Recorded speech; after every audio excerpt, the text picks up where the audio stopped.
காஷ்மீர் மக்கள் மீது தாக்குதல் நடத்துவோர் மீது மாநில அரசுகள் கடும் நடவடிக்கை எடுக்க வேண்டும் என பிரதமர் மோடி கேட்டுக் கொண்டுள்ளார். உத்தரப்பிரதேசம் சென்ற அவர் காசி விஸ்வநாதர் கோவில் அழகுபடுத்தும் திட்டத்திற்கு அடிக்கல் நாட்டினார். பின்னர் லக்னோவில் நடந்த கூட்டத்தில் பேசிய மோடி, புத்தி இல்லாத சிலர் காஷ்மீரிகளை தாக்கியதாகவும் உடனடியாக அவர்கள் மீது உத்தரப்பிரதேச அரசு நடவடிக்கை எடுத்ததாகவும் கூறினார். மேலும் இதுபோன்ற சம்பவங்கள் நடந்தால் மாநில அரசுகள் கடும் நடவடிக்கை எடுக்க வேண்டும் என்றும் நாட்டில் ஒருமைப்பாடு காக்கப்படுவது அவசியம் என்றும் கூறினார். காங்கிரஸ் கட்சி ஆட்சிக்கு வந்தால் மகளிர் இடஒதுக்கீடு மசோதா நிறைவேற்றப்படும் என்றும் ஒவ்வொரு பஞ்சாயத்திலும் பெண்கள் பாதுகாப்பாக சிறப்பு அதிகாரி நியமிக்கப்படுவார் என்றும் காங்கிரஸ் கட்சி தலைவர் ராகுல் காந்தி கூறியுள்ளார். ஒடிசா மாநிலம் கோராப்புட்டில் நடைபெற்ற பொதுக்கூட்டத்தில் பேசிய அவர், மகளிருக்கு போதிய பிரதிநிதித்துவம் தர வேண்டிய நேரம் வந்துவிட்டதாகவும் கூறினார். மேலும் பெண் சிறு குறு தொழில் முனைவோருக்கு நிதி கழகம் உருவாக்கப்படும் என்றும் ராகுல் காந்தி கூறினார். டெல்லியில் ஆம் ஆத்மி கட்சி எம்எல்ஏ வீட்டில் நடத்தப்பட்ட வருமான வரி சோதனையில் கணக்கில் வராத 2.5 கோடி ரூபாய் பணம் சிக்கியுள்ளது. டெல்லி உத்தம் நகர் தொகுதி எம்எல்ஏவாக உள்ள நரேன் பல்யான் வருமானத்திற்கு அதிகமாக சொத்து சேர்த்ததாக வருமான வரித்துறைக்கு தகவல் கிடைத்தது. அதன் அடிப்படையில் அவரது வீடு, அலுவலகங்களில் நடத்தப்பட்ட சோதனைகளில் 2,56,00,000 ரூபாய் மதிப்பிலான பணம் பறிமுதல் செய்யப்பட்டது. பிரதமர் மோடி, பாஜக தலைவர் அமித்ஷா தலைமையில் அக்கட்சியின் நாடாளுமன்ற குழு கூட்டம் நடைபெற்றது. இந்த கூட்டத்தில் நாடாளுமன்ற தேர்தல் தொடர்பான பணிகள் உள்ளிட்ட பல்வேறு விவகாரங்கள் குறித்து ஆலோசிக்கப்பட்டன. கூட்டத்தில் மத்திய அமைச்சர்கள் அருண்ஜேட்லி, சுஷ்மா சுவராஜ் உள்ளிட்டோர் பங்கேற்றனர். பாலக்கோட்டில் விமானப்படை தாக்குதல் பற்றி எதிர்க்கட்சிகள் விளக்கம் கேட்டு வரும் நிலையில் பாஜகவின் இந்த நாடாளுமன்ற கூட்டம் அவசரமாக நடைபெற்றது. உத்தரப்பிரதேச முன்னாள் முதலமைச்சர் அகிலேஷ் யாதவின் மனைவி டிம்பிள் யாதவ் அம்மாநிலத்தின் கனோஜ் பகுதியில் போட்டியிட உள்ளார். மகளிர் தினத்தை ஒட்டி நாடாளுமன்ற தேர்தலில் சமாஜ்வாடி கட்சி சார்பில் போட்டியிடும் 3 பெண் வேட்பாளர்களை அக்கட்சி நேற்று அறிவித்தது. இதில் கட்சியின் தலைவரும் முன்னாள் முதலமைச்சருமான அகிலேஷ் யாதவின் மனைவி டிம்பிள் யாதவும் ஒருவர். ஏற்கனவே நாடாளுமன்ற உறுப்பினராக இருந்த டிம்பிள் யாதவ் வரும் நாடாளுமன்ற தேர்தலில் உத்தரப்பிரதேச மாநிலத்தின் கனோஜ் தொகுதியில் களமிறங்குகிறார். பாஜக ஆட்சி காலத்தில்தான் தீவிரவாத தாக்குதலும் பாகிஸ்தான் ராணுவத்தின் அத்துமீறலும் அதிகரித்திருப்பதாக மார்க்சிஸ்ட் கம்யூனிஸ்ட் கட்சி பொதுச் செயலாளர் சீதாராம் யெச்சூரி விமர்சித்துள்ளார். கோவையில் மார்க்சிஸ்ட் கம்யூனிஸ்ட் கட்சி சார்பில் நடைபெற்ற பொதுக்கூட்டத்தில் சீதாராம் யெச்சூரி கலந்து கொண்டு பேசினார். பாஜக ஆட்சியில் கடந்த ஓராண்டில் மட்டும் 1,10,00,000 பேர் வேலை இழந்துள்ளதாக கூறிய அவர், பண மதிப்பிழப்பு, ஜிஎஸ்டி போன்றவற்றால் ஏராளமான சிறு தொழில்கள் அழிந்துவிட்டதாக குற்றம் சாட்டினார். ரஃபேல் விவகாரத்தில் பொதுமக்களின் பணம் எவ்வாறு அளிக்கப்பட்டுள்ளது என்பது தெரிய வந்திருப்பதாகவும் சீதாராம் யெச்சூரி விமர்சித்தார். சென்னையில் கல்லூரி மாணவர்கள் மற்றும் இளைஞர்களுக்கு ஸ்டாம்ப் மற்றும் சாக்லேட் வடிவிலான போதைப் பொருட்களை சப்ளை செய்து வந்த நபரை போலீசார் கைது செய்துள்ளனர். கல்லூரி மாணவர்கள், இளைஞர்கள் மத்தியில் அண்மை காலமாக எளிதில் யாரும் கண்டறிய முடியாத வடிவிலான போதைப் பொருள் பழக்கம் அதிகரித்து வருவதாக கூறப்படுகிறது. வெளிநாட்டில் இருந்து கடத்தி வரப்படும் ஸ்டாம்ப் வடிவிலான LSD போதைப் பொருள், எக்ஸ்டசி போதை மாத்திரைகளை சென்னை ஆலந்தூர் பகுதியில் உள்ள ஒருவர் விற்பனை செய்வதாக போதைப் பொருள் தடுப்பு குற்ற புலனாய்வு பிரிவு போலீசாருக்கு ரகசிய தகவல் கிடைத்தது. இதையடுத்து அங்கு விரைந்து சென்ற போதைப் பொருள் தடுப்பு குற்ற புலனாய்வு பிரிவு போலீசார் கார்த்திக் ஆனந்தன் என்பவரை கைது செய்தனர். அவரிடம் இருந்து 30 LSD ஸ்டாம்ப் போதைப் பொருட்களும் 45 எக்ஸ்டசி போதை மாத்திரைகளும் பறிமுதல் செய்யப்பட்டன. ஸ்டாம்ப் வடிவில் இருக்கும் LSD என்ற போதைப் பொருளை அடிநாக்கில் ஒட்டிக்கொண்டால் அது கொஞ்சம் கொஞ்சமாக கரைய போதை ஏறும் என கூறும் போலீசார் இதை புத்தகம் அல்லது மணிப்பர்ஸ் ஆகியவற்றில் மறைத்து வைத்து எங்கு வேண்டுமானாலும் எடுத்துச் சென்று பயன்படுத்துவதாக தெரிவிக்கின்றனர். மேலும் கைது செய்யப்பட்ட கார்த்திக் ஆனந்தனிடம் போதைப் பொருள் தடுப்பு பிரிவு போலீசார் தொடர்ந்து விசாரணையை மேற்கொண்டு வருகின்றனர். புல்வாமா தாக்குதலில் உயிர்நீத்த வீரர்களின் குடும்பங்களுக்கு 1 கோடி வழங்கப்படும் என மத்திய அரசு அறிவித்துள்ளதற்கு CRPF வீரர் சுப்பிரமணியனின் குடும்பத்தினர் நன்றி தெரிவித்தனர். காஷ்மீர் மாநிலம் புல்வாமாவில் கடந்த மாதம் நிகழ்ந்த பயங்கரவாதிகளின் தாக்குதலில் தமிழகத்தைச் சேர்ந்த சுப்பிரமணியன் மற்றும் சிவச்சந்திரன் உட்பட 40 CRPF வீரர்கள் உயிர் தியாகம் செய்தனர். இந்நிலையில் உயிரிழந்த 40 CRPF வீரர்களின் குடும்பத்தினருக்கு 1 கோடி ரூபாய் வழங்கப்படுவதாக மத்திய அரசு அறிவித்துள்ளது. இதற்கு சுப்பிரமணியன் குடும்பத்தினர் நன்றி தெரிவித்தனர். எனினும் எவ்வளவு பணம் கொடுத்தாலும் மகன் இல்லாதது வேதனை அளிப்பதாக சுப்பிரமணியனின் தந்தை கணபதி கண்ணீர் மல்க தெரிவித்தார். இருந்தாலும் மத்திய அரசு அறிவிச்சதுக்கு நன்றி தெரிவிக்கும். ஆனால் எங்கள் பிள்ளை திருப்பி தர முடியாதுல்ல, தரமாட்டாங்கல்ல யாரும். எங்கள் பிள்ளை இருந்ததுன்னா எங்களுக்கு எவ்வளவோ உதவியா இருக்கும். எத்தனை ரூபா, கோடிக்கணக்கில் ரூபா கொடுத்தாலும் எங்களுக்கு எனக்கு ஆக போகுது. திண்டுக்கல்லில் மத்திய அரசு திட்டத்தின் பெயரை கூறி பல லட்சம் ரூபாய் மோசடியில் ஈடுபட்ட தொண்டு நிறுவனம் மீது நடவடிக்கை எடுக்க கோரி மாவட்ட எஸ்பி அலுவலகத்தில் விவசாயிகள் புகார் தெரிவித்துள்ளனர். நேருஜி நகரில் சுருதிரையா மியூசிக் பவுண்டேஷன் என்ற தொண்டு நிறுவனத்தை நடத்தி வரும் முத்துக்குமார் மற்றும் சுருதி ஆகியோர் மத்திய அரசு திட்டத்தின் கீழ் மரவள்ளி சாகுபடி செய்ய ஏக்கருக்கு 10 லட்சம் ரூபாய் கடன் வாங்கி தருவதாக கூறியுள்ளனர். 25% மானியமும் கிடைக்கும் என்பதால் கடன் வாங்கி தருவதற்காக 10,000 ரூபாயும் நிலத்தின் ஆவணங்களையும் வாங்கியுள்ளனர். பணம் மற்றும் நில ஆவணங்களை கொடுத்து பல மாதங்கள் கடந்த பின்னரும் கடன் கிடைக்காததால் அதிருப்தி அடைந்த விவசாயிகள் தொண்டு நிறுவனத்தை அணுகிய போதுதான் தாங்கள் ஏமாற்றப்பட்டதை அறிந்துள்ளனர். சென்னையை அடுத்த பூவிருந்தவல்லியில் நடைபெற்ற விழாவில் அமைச்சர் பாண்டியராஜன் எம்ஜிஆர் பட பாடலை பாடி அசத்தினார். ஜெயலலிதாவின் 71வது பிறந்த நாளையொட்டி பூவிருந்தவல்லியில் நலத்திட்ட உதவிகள் வழங்கும் விழா நடைபெற்றது.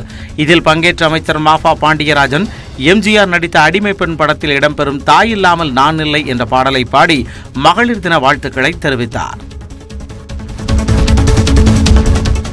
சென்னை விமான நிலையத்தில் பயணிகள் வெளிநாடுகளிலிருந்து கடத்தி வந்த 41 லட்சம் ரூபாய் மதிப்பிலான தங்கத்தை சுங்கத்துறை அதிகாரிகள் பறிமுதல் செய்துள்ளனர். துபாய் மற்றும் இலங்கையில் இருந்து வந்த பயணிகளின் உடைமைகளை சோதனை செய்தபோது அதில் 1.25 கிலோ தங்கம் இருந்ததை அதிகாரிகள் கண்டறிந்தனர். இதேபோல் துபாயிலிருந்து கடத்தி வரப்பட்ட 2.5 லட்சம் ரூபாய் மதிப்பிலான சிகரெட்களையும் சுங்கத்துறை அதிகாரிகள் பறிமுதல் செய்தனர். இது தொடர்பாக பயணிகளிடம் விசாரணை நடத்திய அதிகாரிகள் சென்னையிலிருந்து இலங்கைக்கு கடத்த முயன்ற 27 லட்சம் ரூபாய் மதிப்பிலான வெளிநாட்டு பணத்தையும் பறிமுதல் செய்து இப்ராஹிம் என்பவரிடம் விசாரிக்கின்றனர். விழுப்புரம் மாவட்டம் திருவெண்ணைநல்லூர் அருகே 10ஆம் வகுப்பு மாணவிக்கு பாலியல் தொந்தரவு அளித்ததாக அரசு பள்ளி ஆசிரியரை பொதுமக்கள் கடுமையாக தாக்கினர். சிறுமதுரை கிராமத்தில் இயங்கி வரும் அரசு உயர்நிலைப் பள்ளியில் 10ஆம் வகுப்பு மாணவ மாணவிகளுக்கு சிறப்பு வகுப்புகள் நடைபெற்று வருகின்றன. இந்த நிலையில் சிறப்பு வகுப்பில் கலந்து கொண்ட மாணவியிடம் கிருஷ்ணன் என்ற ஆசிரியர் பாலியல் ரீதியாக அத்துமீறியதாக கூறப்படுகிறது. இதுகுறித்து தகவல் அறிந்த பொதுமக்கள் ஆசிரியரை கடுமையாக தாக்கி வகுப்பறைக்குள் பூட்டி வைத்தனர். இதுகுறித்து திருவெண்ணைநல்லூர் போலீசார் விசாரணை மேற்கொண்டு வருகின்றனர். சிதம்பரம் நடராஜர் கோவிலில் நாட்டியாஞ்சலி விழா சிறப்பாக நிறைவு பெற்றது. கடந்த 5 நாட்களாக நடைபெற்று வந்த இதில் 600க்கும் மேற்பட்ட நாட்டிய கலைஞர்கள் கலந்து கொண்டனர். பரதநாட்டியம், குச்சிப்புடி, மோகினி ஆட்டம் உள்ளிட்ட பல்வேறு வகையான நடனங்களை கலைஞர்கள் ஆடி அசத்தினர். தமிழகம் மட்டுமின்றி அமெரிக்கா, மலேசியா, கனடா உள்ளிட்ட வெளிநாடுகளிலிருந்தும் வந்த கலைஞர்கள் இதில் பங்கேற்றனர். கிராமிய கலைகளை பாதுகாக்க வேண்டும் என்ற நோக்கத்தில் கோவையில் விவசாயி ஒருவர் கும்மியாட்ட பயிற்சி அளித்து வருகிறார். மேற்கத்திய கலாச்சார தாக்கத்தில் சிக்கித் திளைக்கும் இளைஞர்கள் மத்தியில் கிராமிய கலைகள் ஒவ்வொன்றாக சிதைந்து வருகின்றன. இந்நிலையில் கோவை ஜடையாம்பாளையத்தை சேர்ந்த முருகையன் என்ற விவசாயி மாணவர்களுக்கு கும்மியாட்ட பயிற்சி வழங்கி வருகிறார். அவருக்கு கிராமிய கலையில் சிறந்த பாடகருக்கான பரிசை கோவை பாரதியார் பல்கலைக்கழகம் வழங்கியுள்ளது. நாகை மாவட்டம் மயிலாடுதுறை அருகே ஆரம்ப சுகாதார நிலையத்தில் மருத்துவர்கள் இல்லாததால் செவிலியர்களே பிரசவம் பார்த்த நிலையில் ஆண் குழந்தை இறந்ததால் உறவினர்கள் சாலை மறியலில் ஈடுபட்டனர். மல்லியத்தை சேர்ந்த மோகன்ராஜ் என்பவரது மனைவி சிந்துமணி கடந்த புதன்கிழமை கூரைநாடு ஆரம்ப சுகாதார நிலையத்தில் பிரசவத்திற்காக அனுமதிக்கப்பட்டார். அங்கு மருத்துவர் ரவிக்குமார் விடுப்பில் சென்று விட்டதால் சிந்துமணிக்கு சுகாதார நிலைய செவிலியர்கள் பிரசவம் பார்த்துள்ளனர். அப்போது முறையாக பிரசவம் பார்க்காததால் பிறந்த ஆண் குழந்தை இறந்து விட்டதாக கூறப்படுகிறது.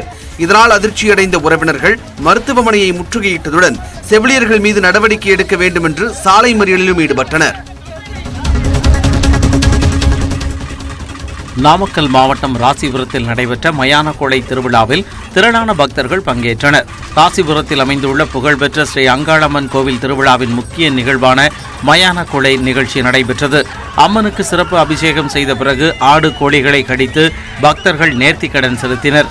முன்னதாக முத்துக்காளிப்பட்டி மயானத்தில் பேச்சியம்மனுக்கு சிறப்பு வழிபாடுகளும் நடத்தப்பட்டன.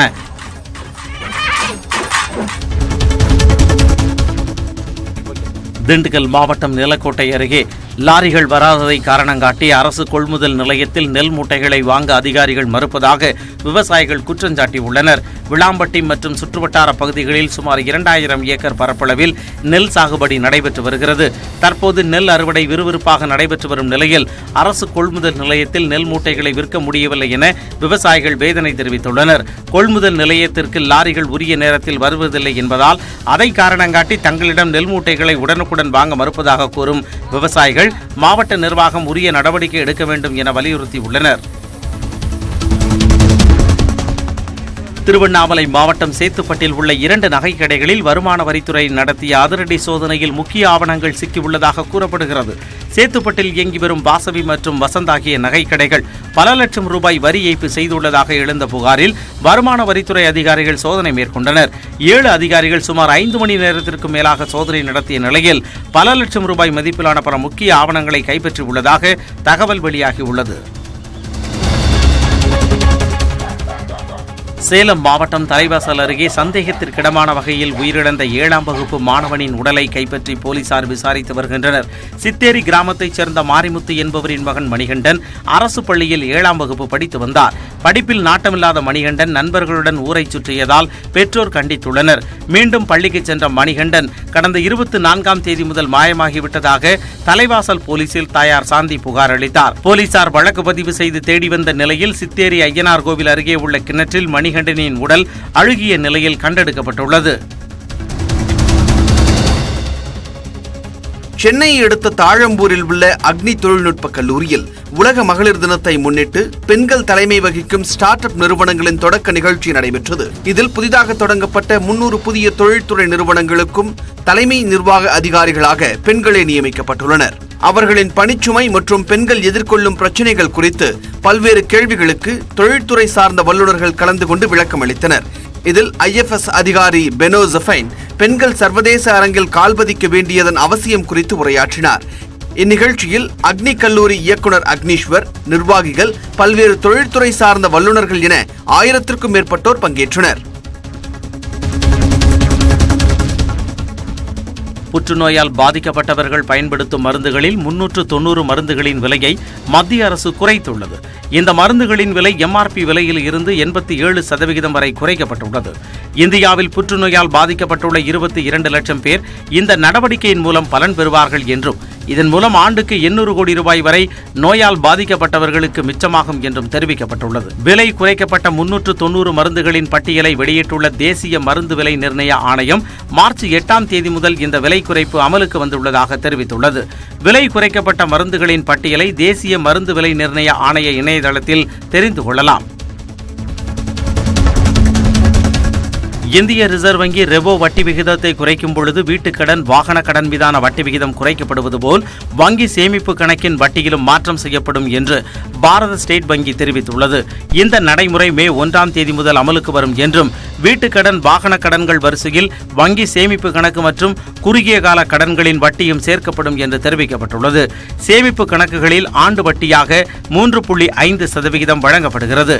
1 லட்சத்திற்கு மேல் பணம் வைத்திருப்பவர்களுக்கு மட்டுமே இந்த நடைமுறை பொருந்தும் என்றும் பாரத ஸ்டேட் வங்கி அறிவித்துள்ளது. பஞ்சாப் நேஷனல் வங்கியில் 14,000 கோடி ரூபாய் மோசடி நடைபெற்ற பிறகும் பண பரிவர்த்தனையில் பயன்படுத்தப்படும் ஸ்விஃப்ட் முறையை வலுப்படுத்தாமல் இருப்பதாக கூறி 36 வங்கிகளுக்கு இந்திய ரிசர்வ் வங்கி 71 கோடி ரூபாய் அபராதம் விதித்துள்ளது. இந்த பட்டியலில் பாரத ஸ்டேட் வங்கி, பேங்க் ஆஃப் பரோடா போன்ற பொதுத்துறை வங்கிகள், ICICI, எஸ் பேங்க் போன்ற தனியார் வங்கிகள் மற்றும் HSBC போன்ற வெளிநாட்டு வங்கிகளும் உள்ளன. இந்திய ரிசர்வ் வங்கியின் அறிவுறுத்தல் படி பாதுகாப்பு நடவடிக்கைகள் மேற்கொள்ளப்படவில்லை என்பதற்காக இந்த அபராதம் விதிக்கப்பட்டுள்ளது. உங்கள் மீது ஏன் நடவடிக்கை எடுக்கக்கூடாது என்று 49 வங்கிகளிடம் விளக்கம் கேட்ட ரிசர்வ் வங்கி தற்போது 36 வங்கிகளுக்கு இந்த அபராதத்தை விதித்துள்ளது.